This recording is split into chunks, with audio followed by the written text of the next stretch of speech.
हरे कृष्ण कृष्ण कृष्ण हरे हरे, हरे राम राम राम हरे हरे। श्री श्री राधा माधव की जय। श्रीमद् भगवद गीता की जय। श्रीमद् भगवद गीता का अध्याय 4 और श्लोक संख्या 34 का भी हम पाठ करेंगे। तद्विधि प्रणिपातेन परिप्रश्नेन सेवया उपदेक्ष्यन्ति ते ज्ञानं ज्ञानिनस्तत्त्वदर्शिना।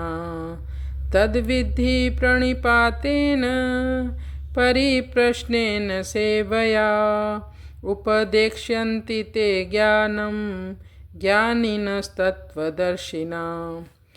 भगवान अर्जुन को कहते हैं, तद्विधि प्रणिपातेन, हे अर्जुन, उस दिव्य ज्ञान को समझने का प्रयास करो। प्रणिपातेन कहते हैं गुरु के पास जाओ और उन्हें दंडवत प्रणाम करो। ये सबसे पहली योग्यता है, यानी गुरु के सामने विनम्रता होनी चाहिए, नम्र स्वभाव होना चाहिए।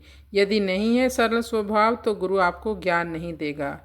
परिप्रश्नेन, आपको गुरु से उचित प्रश्न करने होंगे।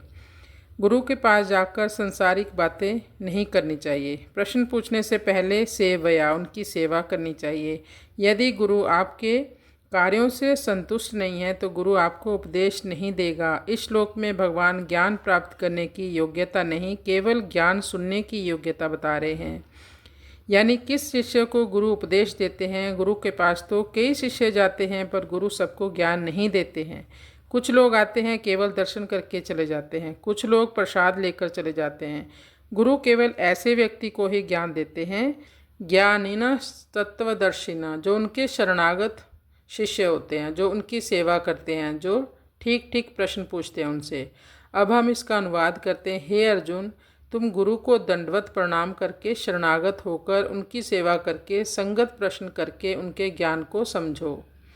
तत्वदर्शी ज्ञानी तुम्हें ज्ञान का उपदेश करेंगे, उपदेश ही मिलेगा केवल। अब आप उस उपदेश से कितना लाभ उठाएंगे ये भगवान 39वें श्लोक में आगे बताएंगे। उसके लिए और अन्य योग्यताएं चाहिए। क्या योग्यताएं चाहिए?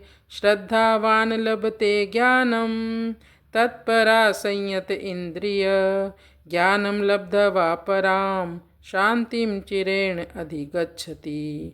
श्रद्धावान लभते ज्ञानम तत्परा संयत इंद्रिय, ज्ञानम लब्ध्वा पराम शांतिम न चिरेण अधिगच्छति।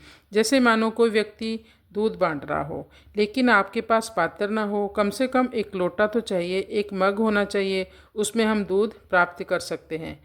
लेकिन कोई कहे दूध कपड़े में डाल दो, दूध कागज़ पर रख दो, तो दूध पाने का ये सब पात्र नहीं है। वैसे ही आध्यात्मिक ज्ञान पाने के लिए सबसे पहले अपने गुरु के प्रति विनम्र होना चाहिए। संगत प्रश्न पूछने चाहिए। मैं संसार में क्यों आया हूँ? संसार में आकर मैं क्यों कष्ट भोग रहा हूँ? संसार में नाना प्रकार के जीव हैं, उनकी विविधताओं का कारण क्या है? क्यों किसी का जन्म अमीर घर में होता है और किसी का जन्म गरीब घर में होता है? ये सब विविधताएं हैं। ऐसे प्रश्न पूछने चाहिए भगवान जब हम गुरु के पास जाएं तो। कृष्णाय वासुदेवाय हरये परमात्मने प्रणतक्लेशनाशाय गोविंदाय नमो नमः। हरे कृष्णा कृष्ण कृष्ण हरे हरे, हरे राम राम राम हरे हरे।